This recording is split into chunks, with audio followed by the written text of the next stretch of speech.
there is a huge diversity of languages on the continent. It's actually been estimated that not less than 2,000 languages at least, are being spoken on the continent, and each one have its own diversity.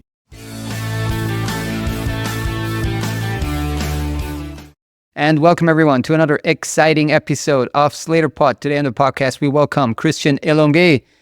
He's the managing director of Kabod Group, a consulting firm based in Ghana that works in knowledge management, e-learning, translation services, and coaching. Hi, Christian, and thanks so much for joining today. Hi, Florian. Thank you for also inviting me. It's a unique pleasure of being here and looking forward to engaging the conversation. Thank you. Absolutely. So where in the world are you recording this from today? From Ghana?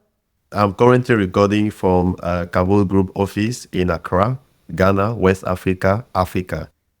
Absolutely. Accra. Good friend of mine grew up in Accra. At some point, I will have to visit. So tell us a bit more about your professional background and route to leading the Kabod Group, founding Kabod Group potentially.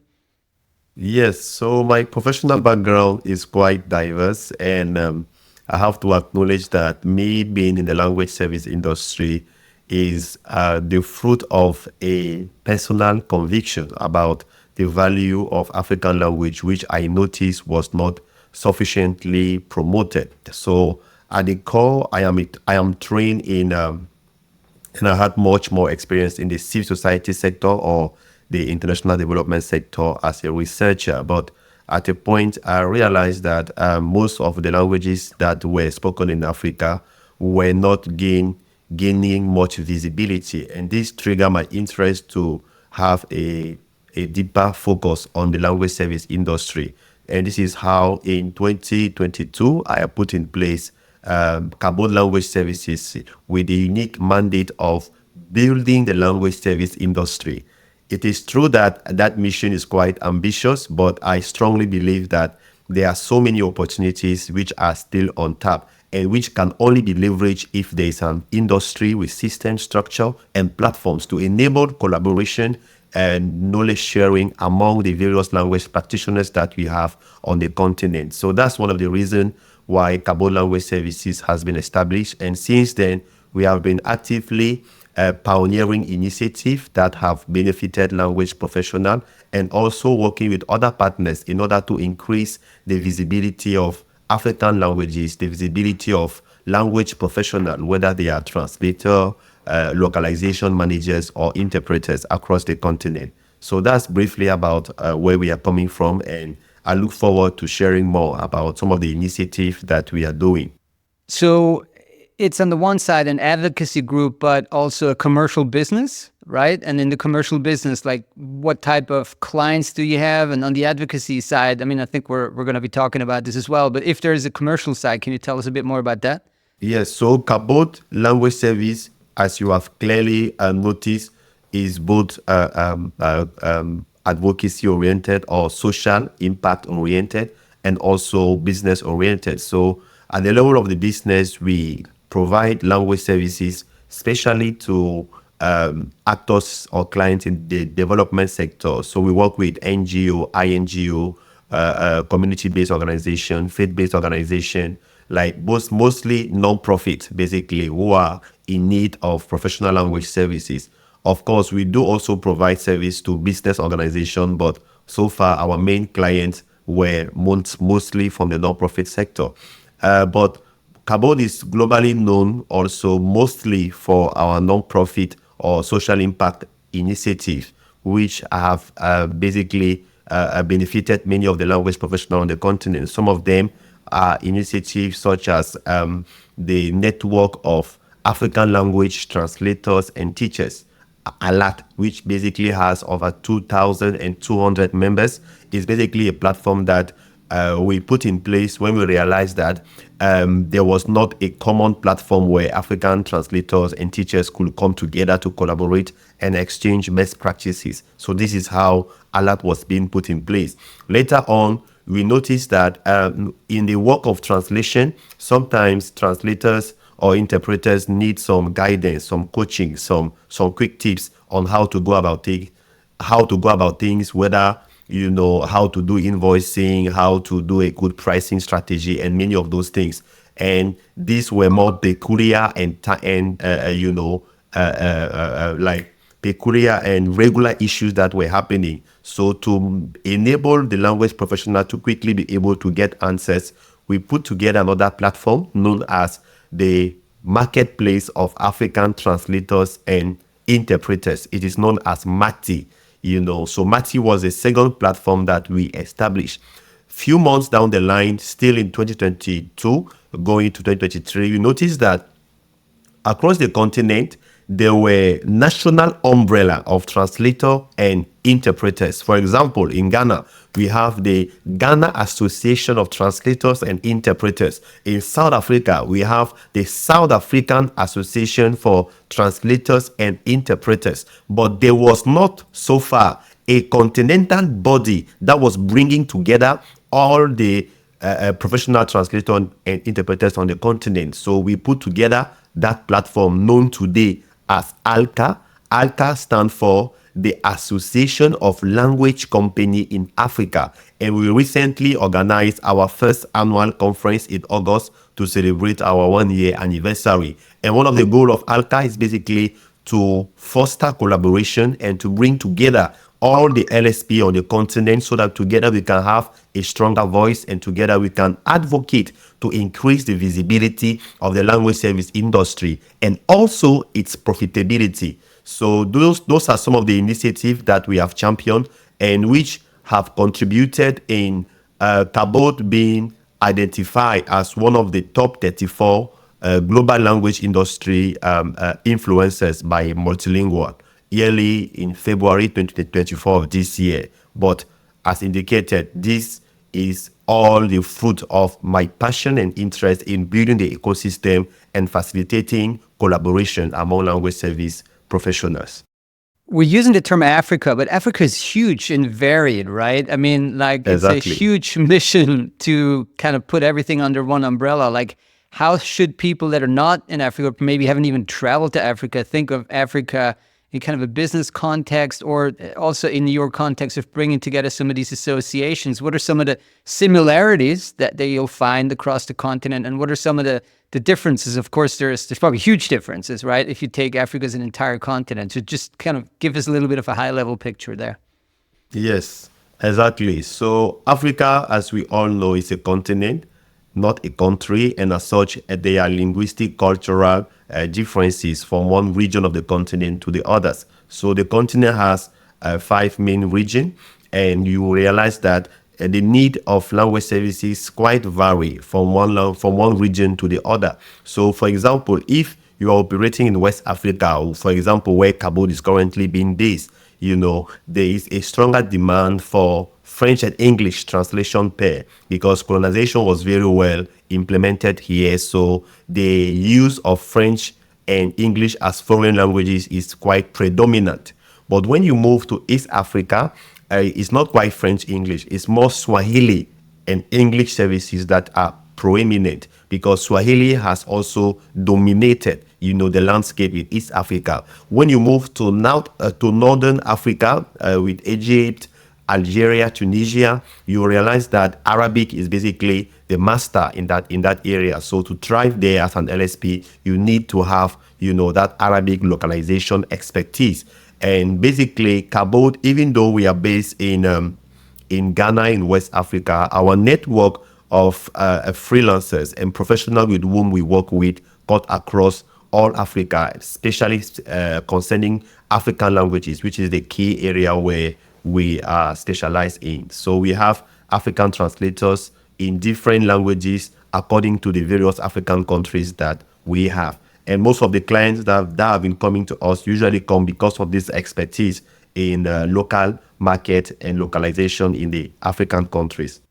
Now, you mentioned some of the big ones, of course, like Swahili, but Africa's incredible linguistic variety. I mean, sometimes Europeans think there's linguistic variety in Europe, but in Africa, it's like 10x. So can you tell us a bit more? Maybe, I don't know, starting in Ghana, I'm sure there's some languages that we probably barely know in Europe that are spoken in Ghana, and that maybe expand a bit to other regions in Africa. Let's just geek out a little bit on linguistics and Africa. Yeah, so starting with Ghana, in Ghana, the language that dominate is Akan. Also, with its major expression is Twi. So Twi is the language that about 11 million or 12 million of Ghanaians speaks. We also have Ewe, we also have Fanti, and many other languages. But aside, when you move out of Ghana, you go to the other countries like Senegal, you will see Wolof. When you go to in East Africa, like Tanzania, Kenya, and Uganda, you will see language like Swahili. And Swahili has, approximately 150 million speakers, and it is currently being considered probably as the Bantu language that is mostly spoken on the continent. When you move to another neighboring country like Nigeria, you realize that you find Yoruba. Yoruba is being spoken not just in Nigeria but also in Benin, and the population of speakers is estimated to 45 million. When you move to other places like Central Africa, you will notice that languages such as Fulani, such as Lingala in Congo are also being spoken there. So basically, there is a huge diversity of languages on the continent. It's actually been estimated that not less than 2,000 languages at least, are being spoken on the continent, and each one have its own diversity. But there are some of those that I have mentioned, which are some of the most dominant languages that one can find. Now, for the ones you mentioned in Ghana, are they, broadly speaking, like completely independent? Are they intelligible? So would one speaker kind of understand a couple others, but maybe not speak? Or how different are they from each other? Yes, so if I take a case in Ghana, you know that languages sometimes are organized in groups. So in Ghana, someone who is speaking Twi, most of the time, the other speakers who do not have Twi as their mother tongue can also know what the person is talking about because the language is popular. So because the language has been used and integrated in the education system, in the communication system, it is being used not just in public but also in private. Not just in private but also in public. So people use it on a daily basis. So most of the other tribe in Ghana can also, either hear or speak, the language properly. How does translation localization maybe differ, or the demand for it differ in the different African countries, and maybe from also when you look at it from Africa compared to other regions in the world? Like what are some of the differences, challenges, and who are some of the key buyers of translation localization in Africa? Super broad strokes. I'm sure it's a very nuanced picture, but just give us a bit of an idea. How is it different, Africa versus the rest of the world, and who buys translation localization in Africa, broadly speaking? Yeah, exactly. I think it's a good one. I think in general on the continent, there are some elements that are good too that we have noticed. Number one, those who buy translation services are mostly institutions because individuals on their own do not, feel, I'm usually not engaging professional translator to do the work, except if it is for official documents such as birth certificate, marriage certificate, or transcript, then there's a requirement to have, access to a professional translator. But most of the time, people will naturally go with cost-saving solutions such as free or automatic translation, whether using Deep Translator or any Google Translator or any popular solution out there. But in general, in terms of the market demand, we noticed that the demand was coming more from institutions, especially businesses, NGO, especially when there are conferences.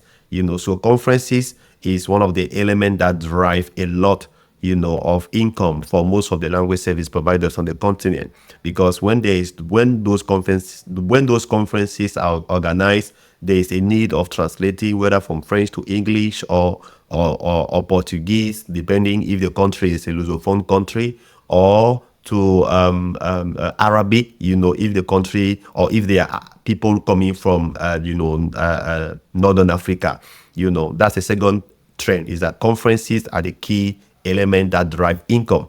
Another element is the fact that uh, it's usually a mobile first, language solutions that needs to be adopted if considering the African market, because many people consume content in Africa using their mobile phones. So it's very important that, when designing solutions for the African market, to bring that into mind, or to have that into mind. So you will see a lot of company like Translation Without Borders, I know, which have developed mobile app for humanitarian translation in crisis zone.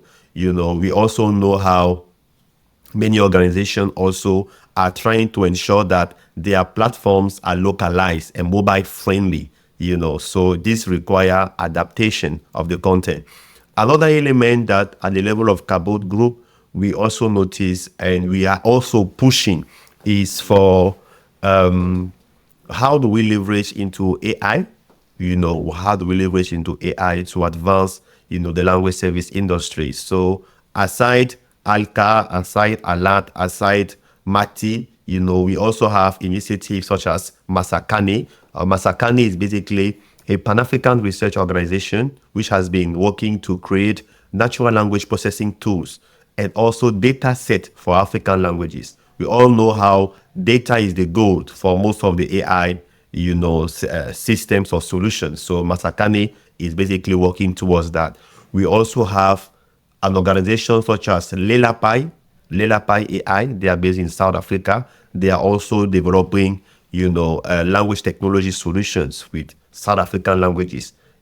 So in general, there is this strong interest and a community of practice which is increasingly being developed around, AI, around, data, around localizations, across the continent. There are many more initiatives which the time will not allow us to share, but I can come back to them later. We have enough time, but let me ask you about Masakana. I think the first time I heard about it was about 2 years ago. I think it's been quite a successful project. At least from the outside, I think what we're hearing is that African language is often perceived as like lower resource or maybe medium resource for machine translation and like AI applications. So my question would be like, how good are they at the moment at number one, like how good is machine translation maybe generally for African languages, the ones that you can judge?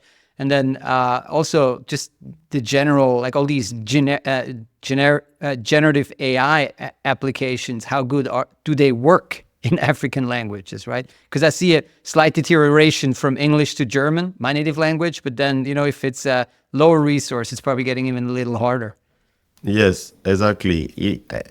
I think those languages are actually called low resources because, you don't have a lot of resources, especially data, Yeah, So data. most of the language solutions, technology tools that exist are very efficient because there is a lot of data to feed them and to make them, effective. So there is this, limited training data that many African languages are facing.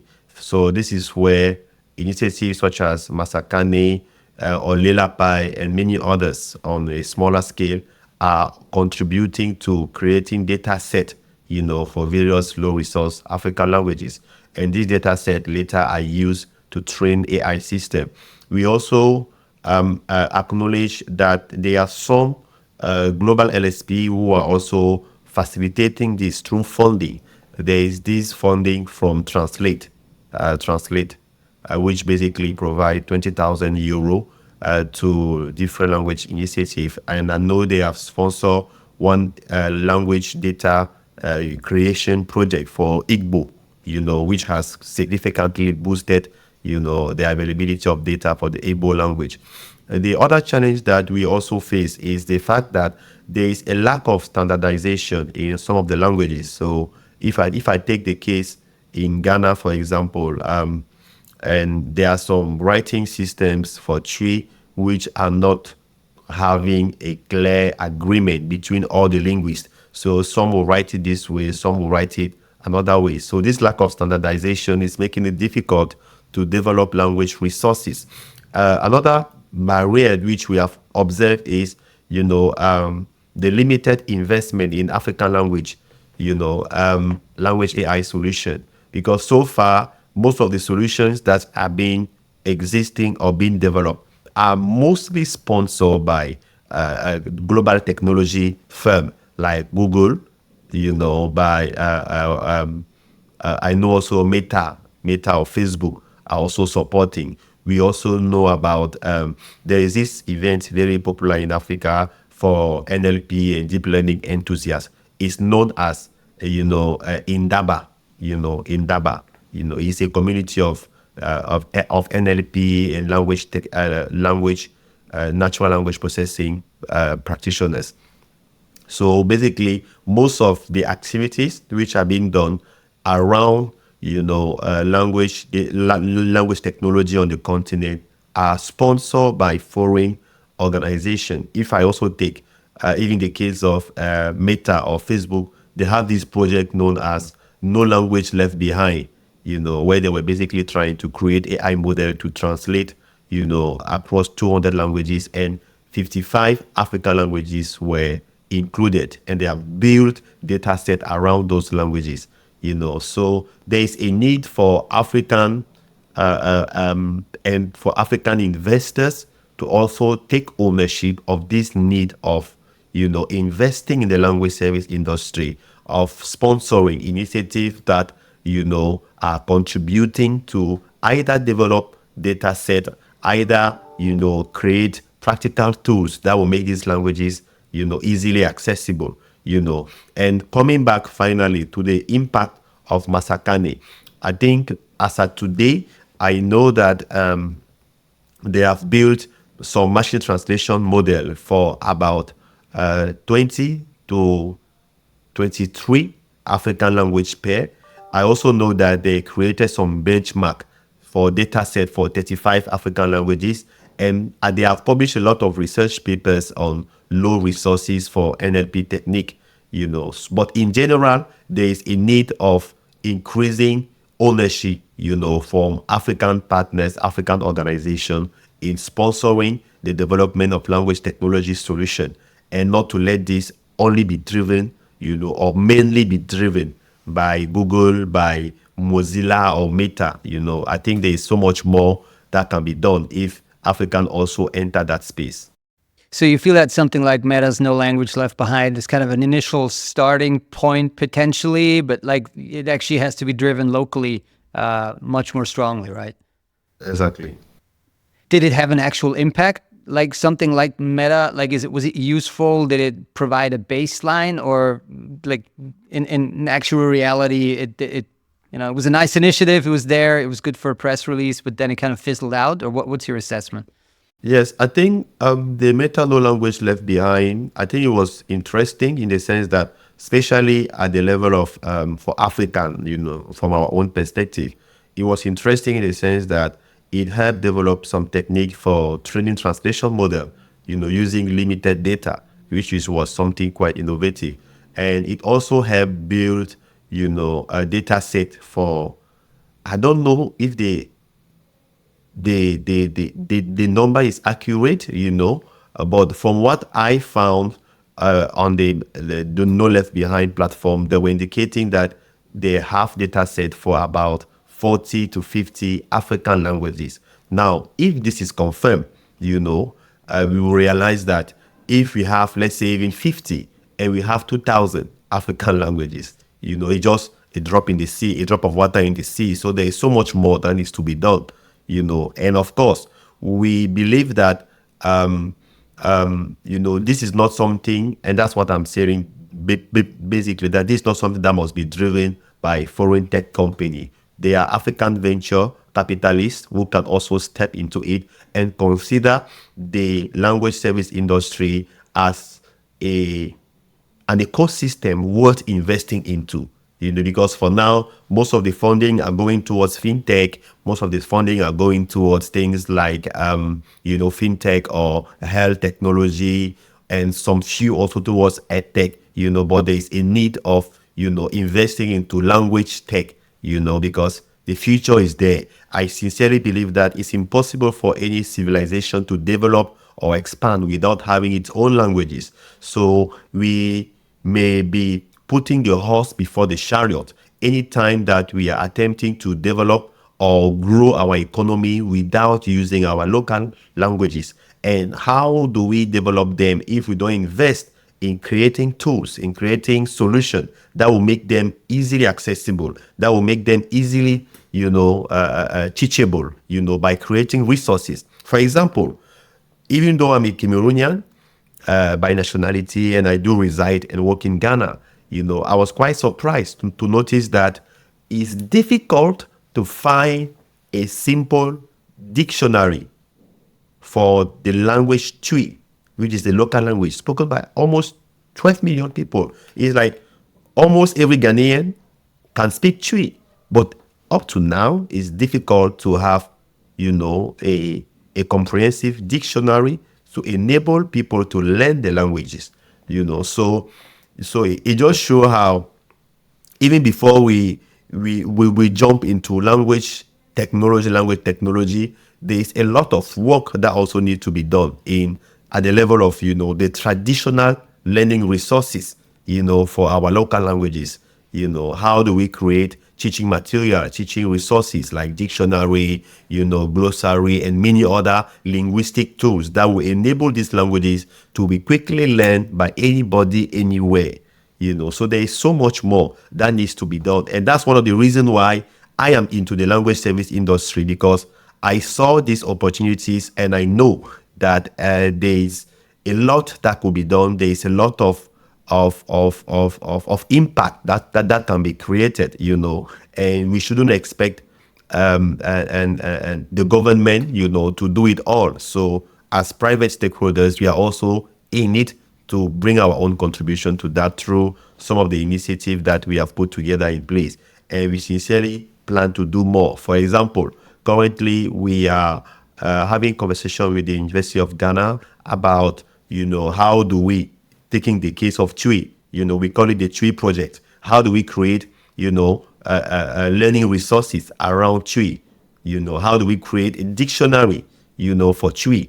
And after Twi, how do we create dictionary for many of the African languages? Because you realize that many are just spoken, but they don't have a structured system of writing. They don't have a structured system, of I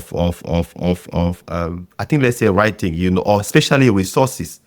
The resources to enable the effective teaching and learning of the languages, are not enough, And many people, for example, I think you mentioned that you were in Ghana.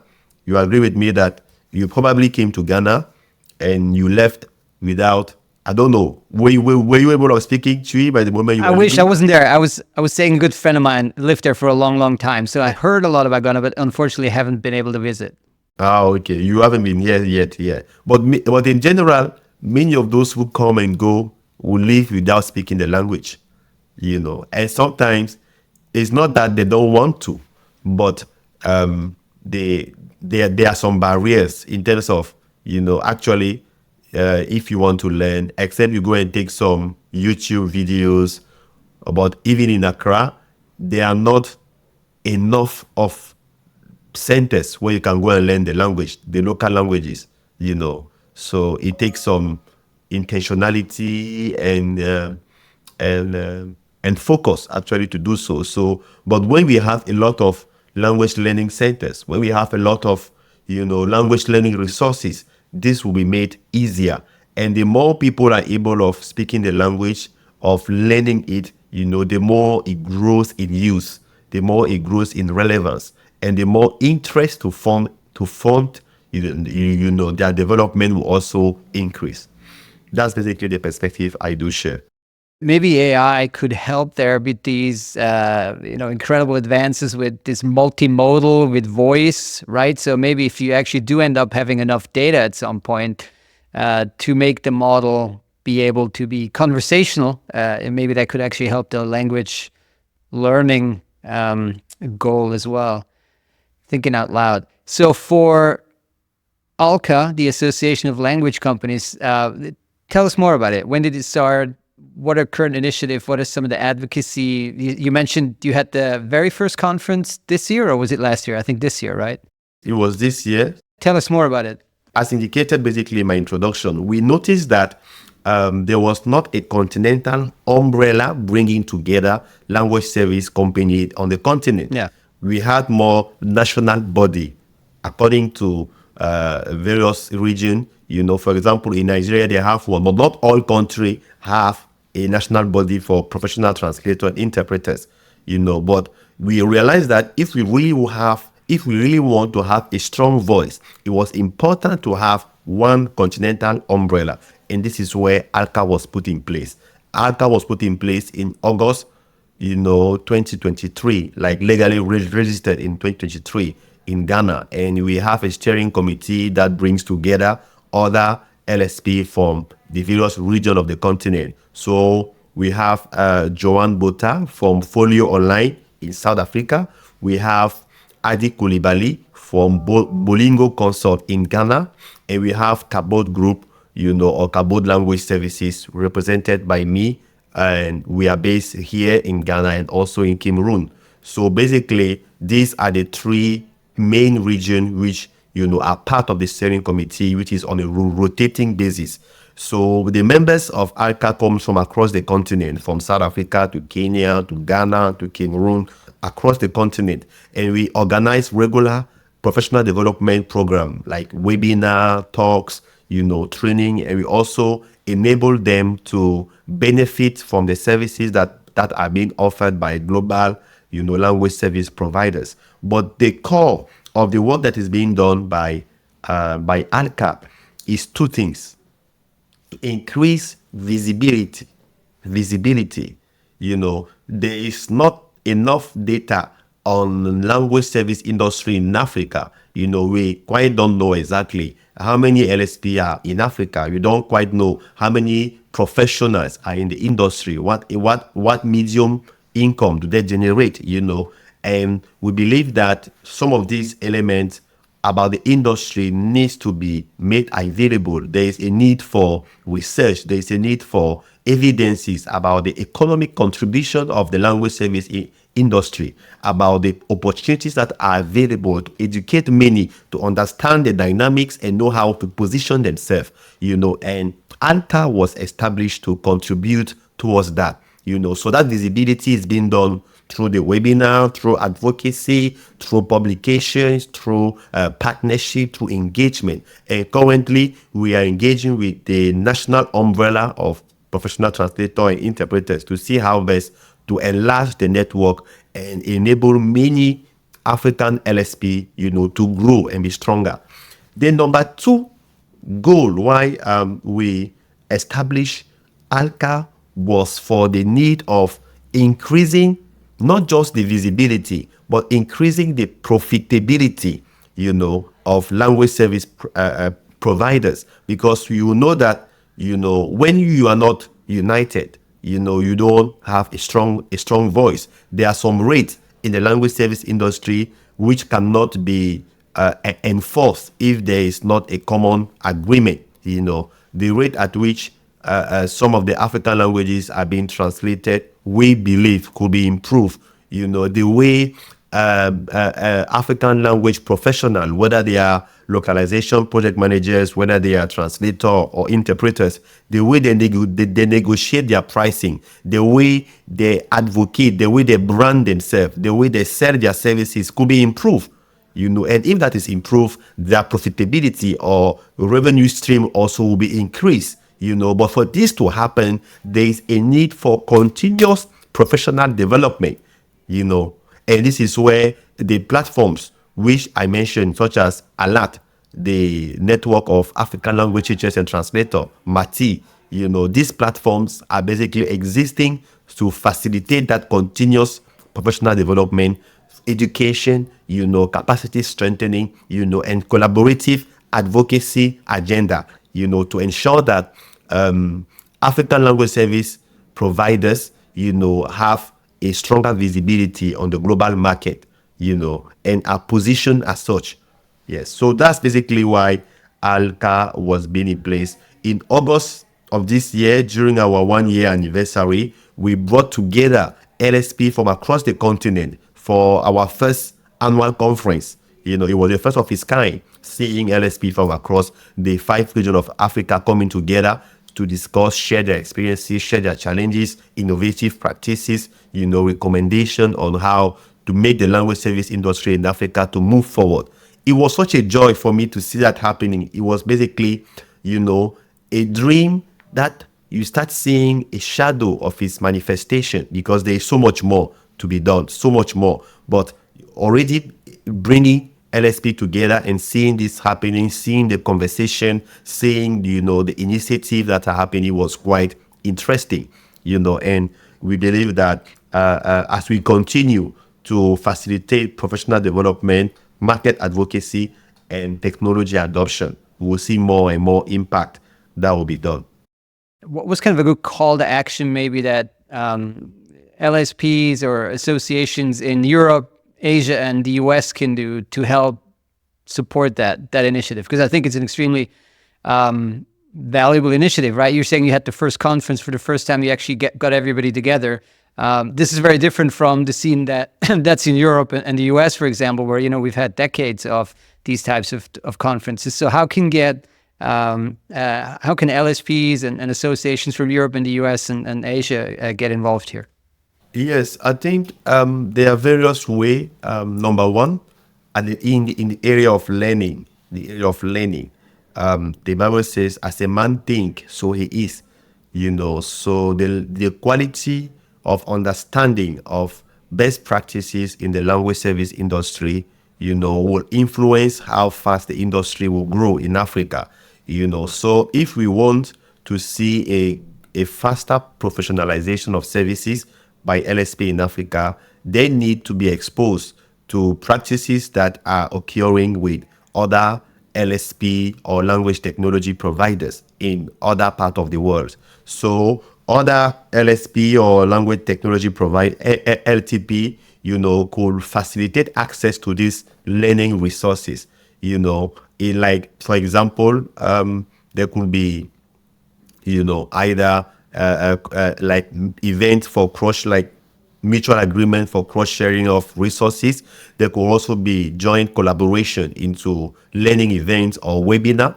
For example, like this one that we are having, I believe through this podcast, most of your audiences are going to discover the work that is being done on the African continent. So this cross-mutual initiative enhance the visibility of what is happening.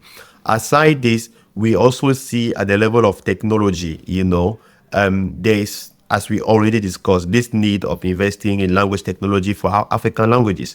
So I think a big LSP in Europe or China or Asia, can support, African, language technology initiative and get some equity out of it, in position themselves as these solutions are growing, as, the startups or the language service providers are also growing in their capacity to deliver. And that's basically what this company, Lelapai AI in South Africa have been doing. They are leveraging and pulling funding from different agencies, different partners across the world to create local solutions for South African languages. So basically, joint event, organizing, learning, partnership, and also very important, mobility, because if there is possibility for African language service providers to have a 1 month exchange, staff exchange, to see how, for example, I know from experience that the localization conversation is far advanced in the Western market than in the African market, because the demand are much greater. The experiences is much longer, so the state of localization for example, if you look at AWS or Lion Bridge and the rest, they are very, very advanced. So how do local LSP from Africa tap into their expertise? Sometimes you can't learn everything from reading.